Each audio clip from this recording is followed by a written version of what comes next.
अबे सुन फौजी, कितनी सैलरी है तेरी? मतलब ये तुझे तेरी जिंदगी की कीमत कितनी मिलती है? अरे आप ये किस तरीके से बात कर रही हो? आपको बात करने की तमीज नहीं है? ऐसा इसने क्या कह दिया जो तू इतना भड़क रहा है? ये तेरी सैलरी के बारे में तो पूछ रही है, बता दे कितनी मिलती है। अरे तुम ये सब पूछ क्यों रहे हो मुझसे? मुझे कितनी भी सैलरी मिलती हो, तुम्हें इससे क्या लेना देना है? हम तो उससे इसलिए पूछ रहे हैं, तुम फौजी लोग ना अपनी ज़िंदगी चंद पैसों के लिए दाव पे लगा देते हो। अगर तुम्हें पैसा ही कमाना है ना तो हमारे शहर में बहुत सारी कंपनियां हैं, उसमें जाके जॉब कर लो, तुम्हें बहुत सारा पैसा मिलेगा और तुम्हारी जान को भी कोई खतरा नहीं रहेगा। हाँ, और तुझे पता है हम जिस कंपनी में जॉब करते हैं वहाँ पर हमें 1 लाख रुपए महीने के मिलते हैं। एसी की हवा में आराम से बैठकर काम करते हैं, तुम्हारी तरह सर्दी गर्मी में नहीं मरते। अनुष्का, मुझे पता है ये फौज की नौकरी में क्यों जाते हैं, इन्हें ना ज़्यादा मेहनत नहीं करनी पड़ती है। हाँ यार, तो बिल्कुल सही कह रहा है। ये लोग ना हमारे जैसे बड़ी कंपनी में जॉब नहीं कर सकते, क्योंकि बड़ी कंपनी में जॉब करने के लिए दिमाग का होना बहुत जरूरी है, और इन लोगों के पास इतना दिमाग नहीं होता है कि ये लोग इंटरव्यू को क्रैक कर सके। हाँ अनुष्का, तुम ठीक कह रही हो, इनके अंदर इतना दिमाग नहीं है, इसलिए तो ये फौज में भर्ती हो जाते हैं। तुम ना हमारे बारे में बहुत गलत सोच रहे हो, ऐसा कुछ भी नहीं है। बस तू मुझे एक बात बता, कितना टाइम हो गया तुझे फौज की नौकरी करते हुए? 3 साल।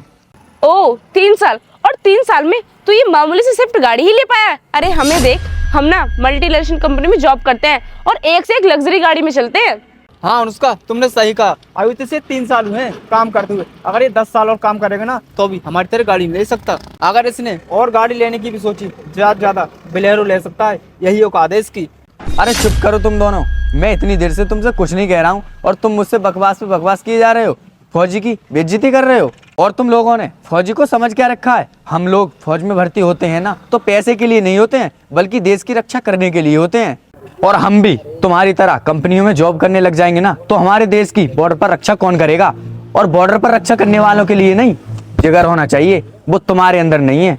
हम लोग ना अपनी फैमिली को घर पर अकेला छोड़कर वहां पर देश की सेवा करते हैं, और तुम लोग क्या समझते हो कि हम पैसे के लिए ये सब कुछ करते हैं? अगर हम फौजी बॉर्डर पर देश की सेवा ना करें ना तो तुम लोग चैन की नींद भी नहीं सो पाओगे।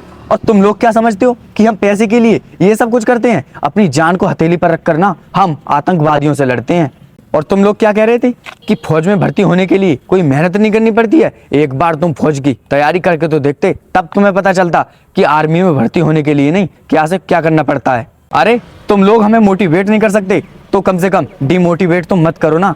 उन लोगों से जाकर पूछो जो फौज की तैयारी कर रहे हैं, सुबह 4 बजे उठकर वो दौड़ लगाते हैं। तुम्हें क्या पता है कि फौज की नौकरी कोई ऐसे ही नहीं मिलती है?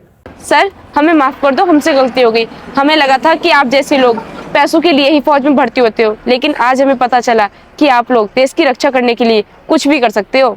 हाँ सर, हमने आपसे जो कुछ भी बोला है उसके लिए माफ़ कर देना, हम ना उसके लिए बहुत शर्मिंदा हैं। तो मैं ना ये सब तब पता चलता जब तुम्हारी फैमिली में से कोई फौज में होता। हाँ सर, हम सब कुछ समझ गए, आज के बाद ना हम किसी के साथ ऐसा नहीं करेंगे। ठीक है, ये सब कुछ तुम्हारे समझ में आ गया, लेकिन आगे से ध्यान रखना, कभी भी आर्मी के लिए नहीं ये सब मत बोलना। चलो अनुष्का, हम चलते हैं।